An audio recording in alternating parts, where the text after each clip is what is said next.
Today's guest is a relationship and confidence coach for women, helping them reinvent themselves and the relationships they attract by going deep into where they lost control. She works one-to-one and has an 8-week program called How to Have Him Fall in Love with You Every Day and Commit to a Higher Level, as well as a private Facebook group, Queen of Hearts, for successful women ready to find love and commitment without wasting time on the wrong men. A word of warning. My guest's story contains descriptions of some pretty intense violence and is not suitable for children. If you are still recovering from past violent trauma of your own, this may not be the episode for you to listen to.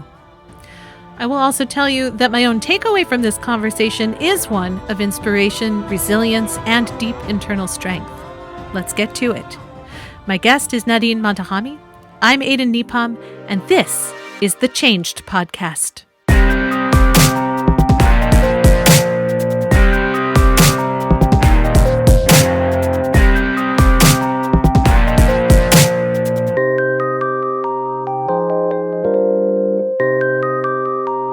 Nadine, thank you so much for being here. Thank you for having me. I'm excited. Well, in honor of you supporting women and their relationships, I thought I would drink my tea from my Wonder Woman mug. Oh, that's perfect. She's one of the strongest women I know. She's a big hero for me. Since I was a little girl, I've had a few really powerful female heroes, and she's at the top of my list. Mm-hmm. So that's in your honor. So generally speaking, when you think of the word change, what are your feelings about that word? My feelings now, if I hear the word change, I get quite excited about it because I know along with change comes, usually on the other side of fear, as they say, is everything that we're looking for. And change is the one thing that brings that. So I usually get excited. In the past, change would frighten the life out of me and I never wanted it.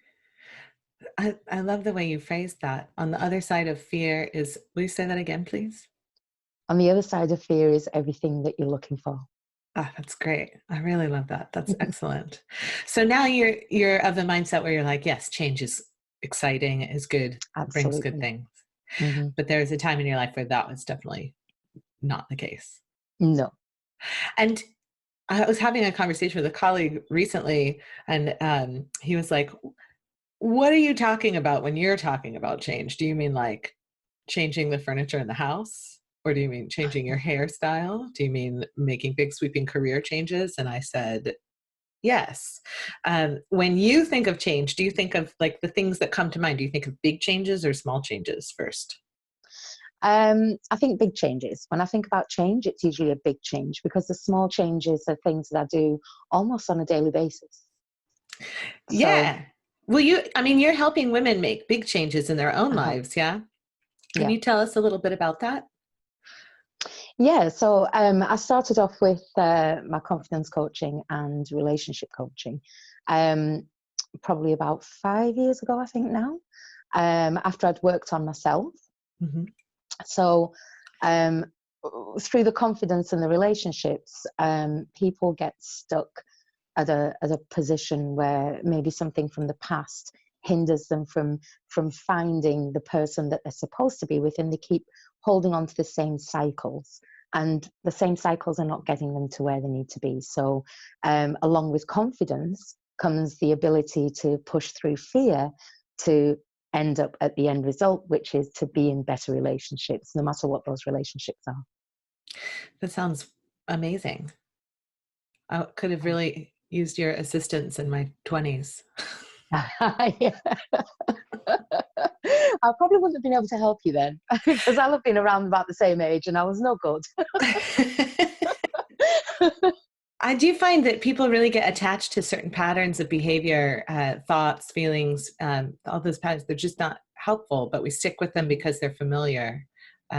What do you find is one of the big obstacles for your clients in making big changes? I think the fear of getting it wrong again. So whenever I tell them that they need to be able to change from the inside so that they can then change the outside, they become very fearful of that. And that's usually, it's a mixture of ego. They don't want to have to say that, well, I need to change. I mean, I've had ladies say to me, well, why do I have to change? Why can't they change? But that's the Right. point. It's because of the way that you are that you're attracting the people that shouldn't be getting attracted to you. So it starts from the inside. And I think they get very scared in case they get it wrong. But you can never really get something wrong when you're already living in the wrong place. So what inspired you to do the work that you do? Well, it was actually my past, which is a relationship that I had. Coming from Iran, I was born in Iran to a Persian father and an English mother. And when I was 10 years old, the war had broken out in Iran, and my mum said, okay, I'm taking the children to England. So we came and lived in England. I was a 10-year-old child. By the time I got to secondary school here, I was getting bullied, and I was picked on, you're fat, you're ugly. And I held on to those words, and I took them throughout life with me. So when I went into relationships as I got older, I never really chose the right relationship, and I was constantly looking for someone to accept me. So I didn't like rejection. In fact, I was very frightened of rejection. And it would make me feel so bad that then I hated myself, and I didn't ever want to feel like that. So I would hold on to the wrong people. But it was actually a relationship that I got in that was very abusive, probably about 8 years ago. And it was that abusive relationship that made me take a step back and say, wow, like I'm either not going to survive the rest of my life, or I need to change the rest of my life. So I took the change. Your story is related, isn't it? It is. It is. That's the whole reason I got into helping women. So you're, so when I asked you to tell your story, I asked you to pick this particular story because I think this pivotal moment is really noticeable in your life. I think sometimes for some people, you don't know you're having a pivotal moment in the pivotal moment, but I believe, and we'll talk about it after, but I believe there were some things that were happening in your story that were really, there were light bulbs inside your story. The aha moment. Yeah.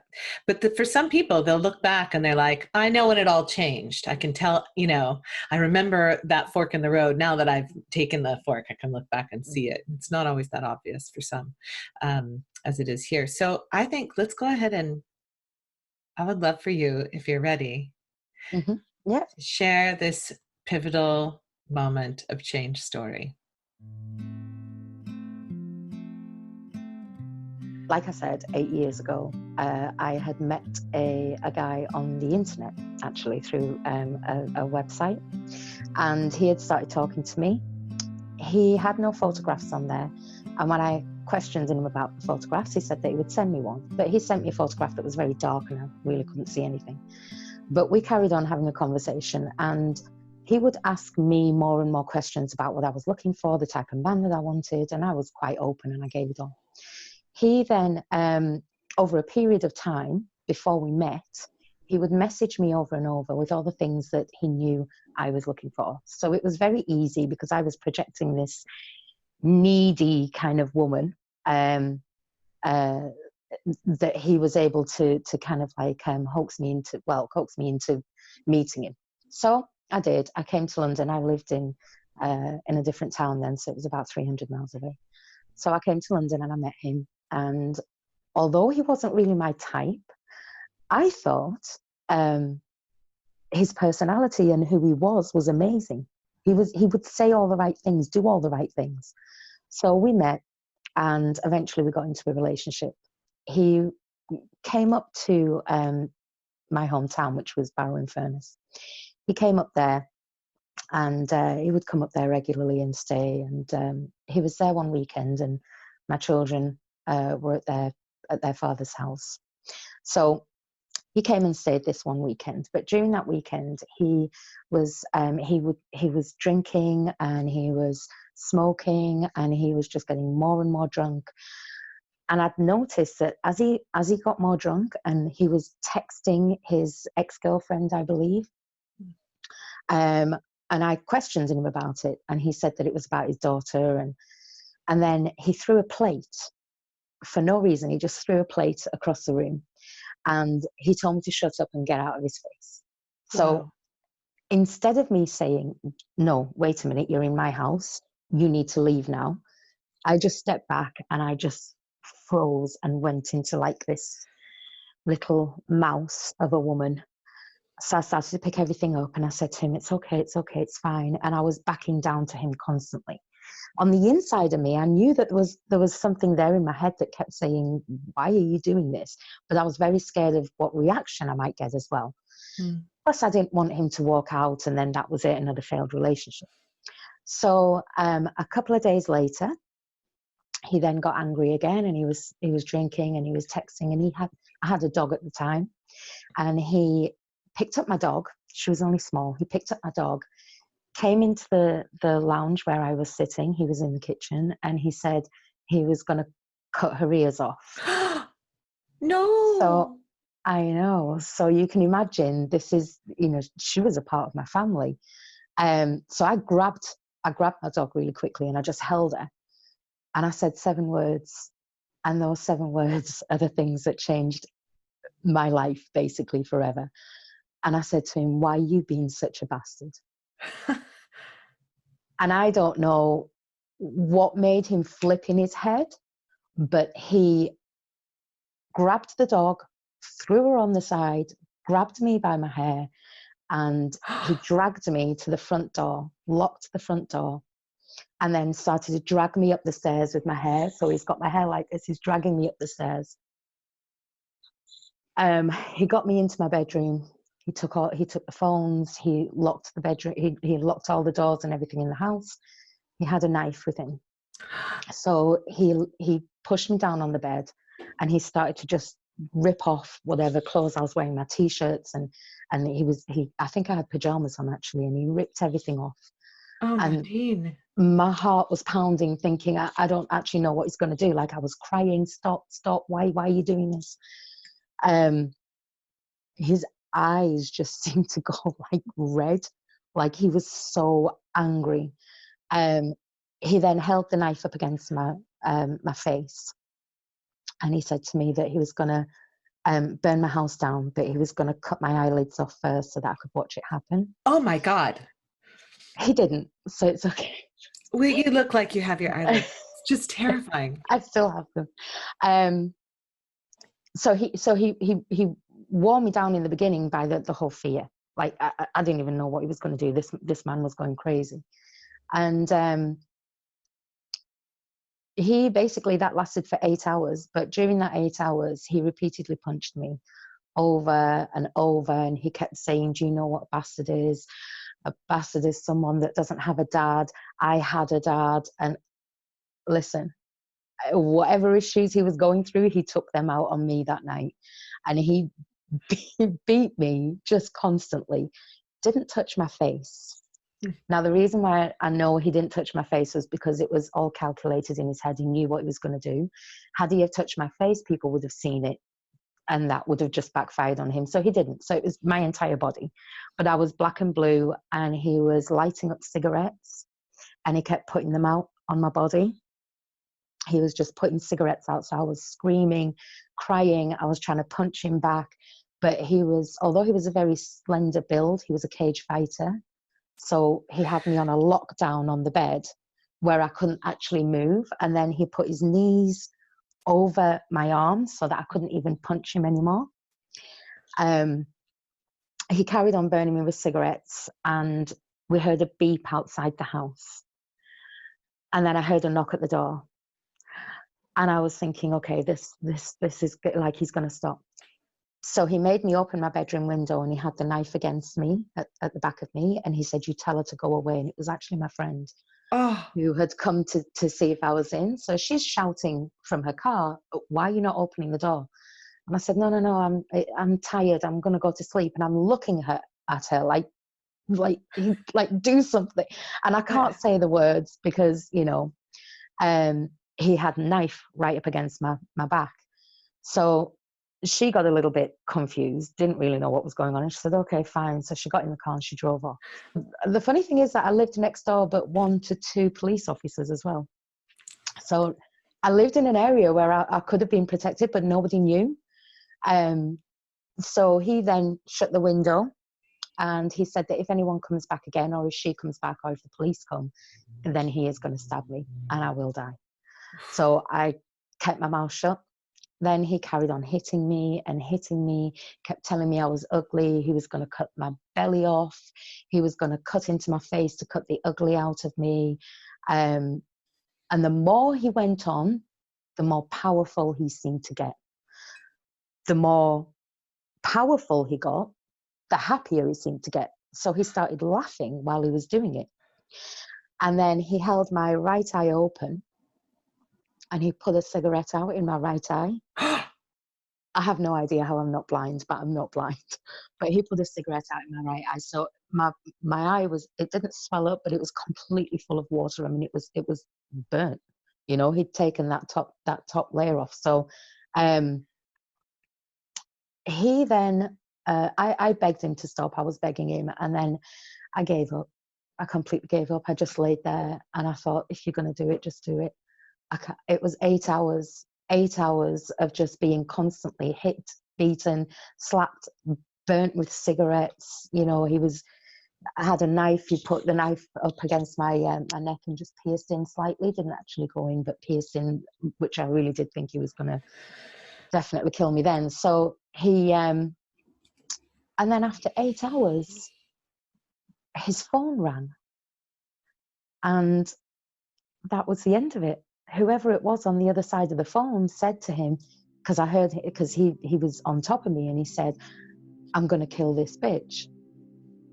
And whoever it was that was on the other side of the phone basically saved my life, because they said, I think they were saying, you know, she's not worth it, don't do this, whatever it was. So when he hung up on the phone, he just sat back, he looked at me, and I had tears rolling down my face.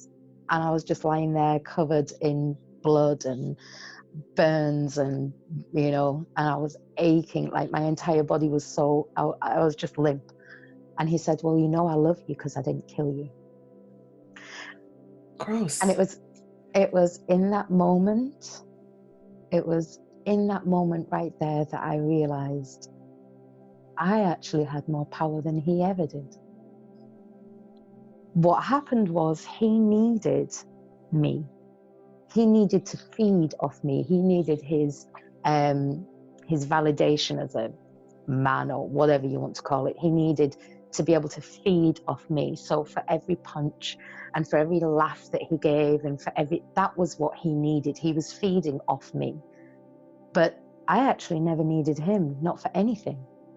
And that's when I realized that I was a lot more powerful than he would ever be, because he would constantly be looking for someone or something that would make him feel bigger.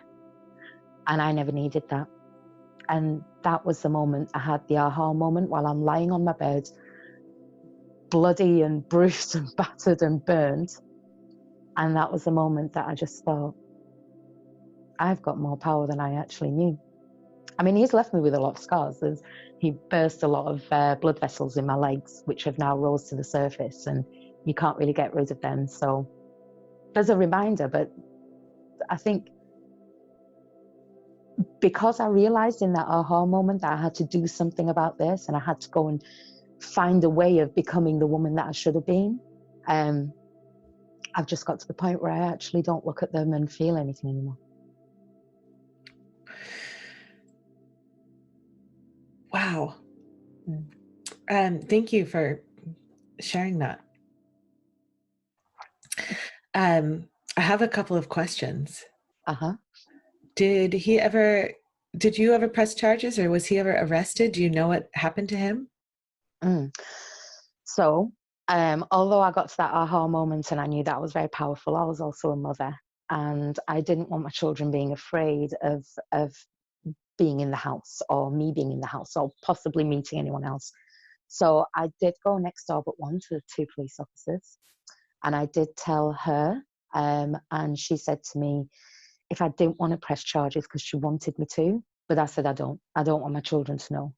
So I put it on record with the police in the UK, and they then sent photographs and everything out as an alert to all of the train stations and bus drivers, taxi drivers, everything. They sent an alert out so that if he ever came back and anyone saw him, he would be arrested and he would be prosecuted by the police. So I didn't do it in the beginning, but then 2 years later, was it 2? Yeah, 2 years later, I think it was, or 3 years later, I just opened up a small business in my hometown, and my father had passed away, and I'd put it on WhatsApp, and I didn't realize that he'd still got my number. And he saw it on WhatsApp and he messaged and he said, "I'm so sorry about your dad. You know, please forgive me. I should never have done what I did." And I said to him, "Listen, I don't want to know. You don't message me again." But I did become quite fearful. And over the next 2 weeks, he got quite aggressive and started to say that he had a gun. He was going to come to my hometown and shoot me, shoot my family, and if I didn't give him any money. So that was when the police were called, and I went in and I pressed charges. But the police in London did eventually find him, because apparently he was living on the street by then. So they did eventually find him, but they said that they didn't have enough information, and they needed the body cams from my police in my hometown to be sent to them in London. So they released him and they told him to come back in 28 days, and he never went back. So I don't really know what happened to him. So he's out in the world somewhere, is what it sounds like, potentially. Possibly. I know that someone did say that he was extremely ill at one point, so I don't know. Poof. So, how does that's a big epiphany that you had previously been looking for someone to tell you that you were okay, and then you literally attracted the opposite. Yes. And then had this epiphany that actually that wasn't what you needed. So the question is, what did you need? What did you end up giving yourself? So I realized that I had no love for myself. I had no love for myself at all. I'd held on to the words of an 11-year-old boy at school that had told me that I was fat and ugly and not worth anything. And I got a phone call from a friend in California, and he said to me that he'd been on a program, a 4-day program, an intense program, and they were doing it in London, and I need to go. So at the time, I had no money. I didn't know how I was going to do this, but I did raise the money, and I came to London, and I did the 4-day course. And during that 4 days, the first 3 days, I didn't understand a word of it. I had no idea what was going on, because I didn't actually know who I was. And on the fourth day, something clicked inside me that said that actually the only reason that you're doing what you do, and you go after the people that you go after, or you attract the people that you attract, is because you don't love yourself. You're looking for a validation from the entire world, but you can't validate yourself. And once I realized that, and I started to work on that, I started to see a whole new woman. It was like I all of a sudden went from the ugly duckling into this like super confident woman that not just loves herself, but actually will wake up as vain as it sounds, I will wake up in the morning, look inside that mirror that's behind me, and I usually stand there doing all of this, going, "Oh God, you look so good when you wake up." and I'll do that even when I'm out of the shower and I'm standing there, and I'm not a small girl, you know. I'm a round woman. I'm a curvy woman, and I don't see it as fat anymore. I see it as exciting and voluptuous and everything that should be. Working on the inside of me is something that I needed more than anything from the outside world. And once I did that, the right things became attracted to me, and everything that was not right, I was repelling. That's stunning. I find that that's very true for lots of different areas of people's lives. My other podcast is called Positive Impact. I co-host that with a good friend of mine who is trying to lose more than 250 pounds of herself. And, you know, she's got all these ideas about how to try and game her brain to stop self-sabotaging. And I've been of the mind that the secret to her success would be to just accept and love and appreciate I herself actually, yeah, as she is. I was a size, I mean, I don't know what the sizes are like in America, but I in don't the either, UK, if I I'm was, honest. I can't There's no actually two remember. clothing. Yeah, there's like, you go shopping and you'd be one size somewhere and then you'd be a completely different size in another. Exactly. But I've given up. I don't even look at sizes anymore. I'm like, I mean, over here, at one point, I was comfort eating, so I became bigger and bigger and bigger, and I was yeah. actually a size, almost a size 30 in the UK. That's a lot, and I'm 5'3". So I believed at that point that if I lost all the weight and became really slim, this was Yeah. before I met the guy that abused me. Yeah. I believed that if I lost all the weight and became really slim, then that would be the answer to all my prayers and everyone would love me. So I did. It took me 7 months and I worked out 7 days in the gym for 3 hours a day and I never missed a day. Oh. And I cut my calories.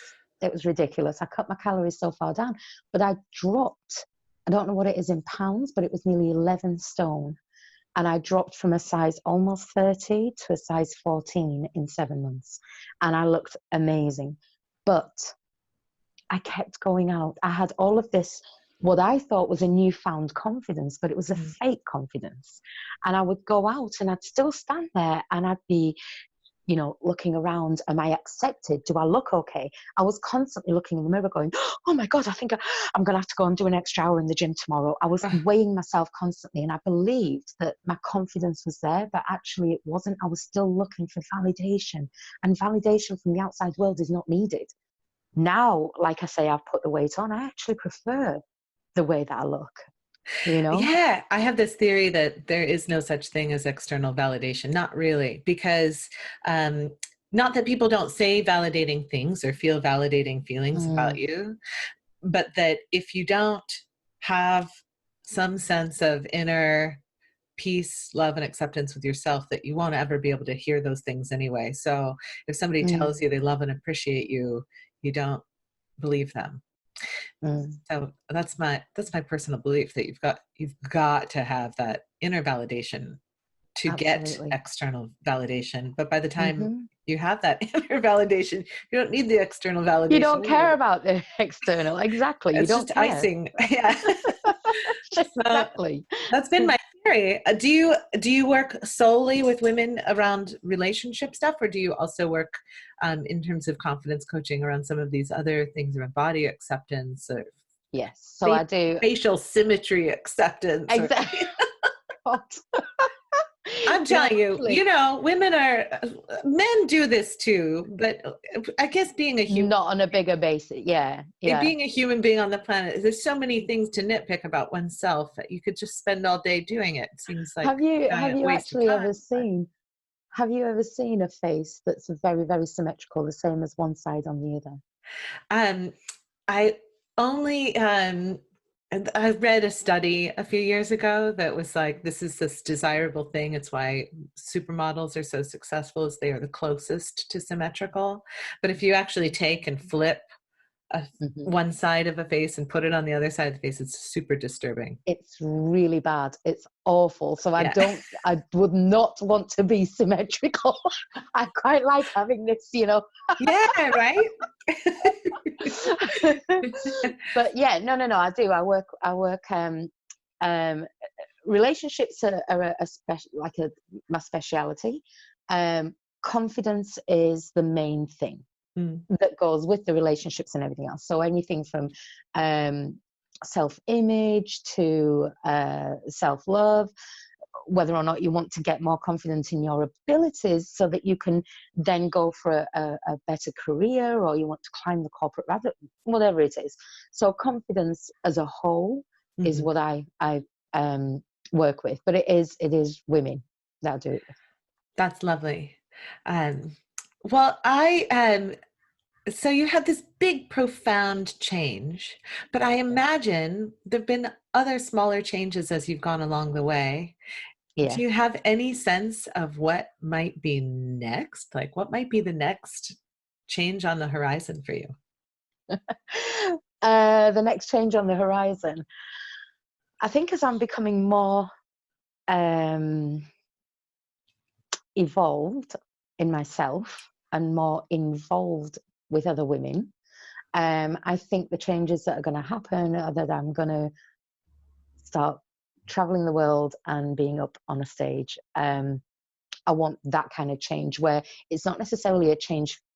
Well, it will be a change for me, but I want it predominantly to be a change for millions of women all around the world, so that I'm not just coaching one-to-one, but I'm actually hitting huge audiences. I want every woman in the world to wear that crown with pride. I want her to, I don't want any woman to be silently suffering. So I think the changes, like I say, as I'm kind of evolving myself and growing more and more into certain aspects of things, then I'm becoming a lot more open to change the world. That's exciting. Well, Nadine, if I'm still saying that reasonably close to how you actually You are. say your name. I have 3 brothers in America that call me Nadine. So They do. So I could have gotten away with it, but I'm a big fan of making a decent, honest attempt at trying to say someone's name, because my name being Aden, it's a little, people struggle, not as much anymore. It's a popular name now, but when I was a kid, they struggled. So I try to be respectful. Yeah. Nadine, yeah. I really appreciate you coming and sharing this story. And I wish you the best. I think if you can instill confidence in every woman in the world, I think that would be a lovely accomplishment. And selfishly, for my friend's benefit, I would love for her to feel that confidence. So I hope that she is one of those women. Every woman has it in her. She just needs to find that inner power. She just needs to step into it. That's all. Thank you so much for having me here. And if anyone does want to get in touch, then, they can. Yeah, how's that? About that further. So the best way to find you, is it to join the Facebook group? Yeah, they can either join the Facebook group, and I'm not opposed to women just adding me on Facebook as well. It is a private group as well, so there's only women in there, so you can feel very safe about what you do and what you say. That's wonderful. Well, thank you so much for being here, and I hope you have I hope the rest of your evening is fantastic. Thank you so much for having me, Aden. It's been lovely.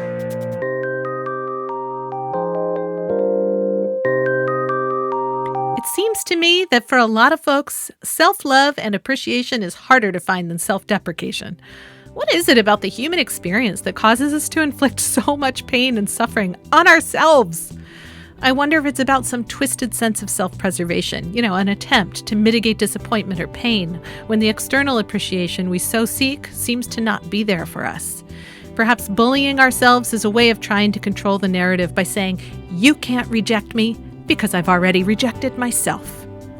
We know that the neuroscience of rejection is similar to the neuroscience of physical pain. We literally feel hurt when people whose opinions we value turn their back on us.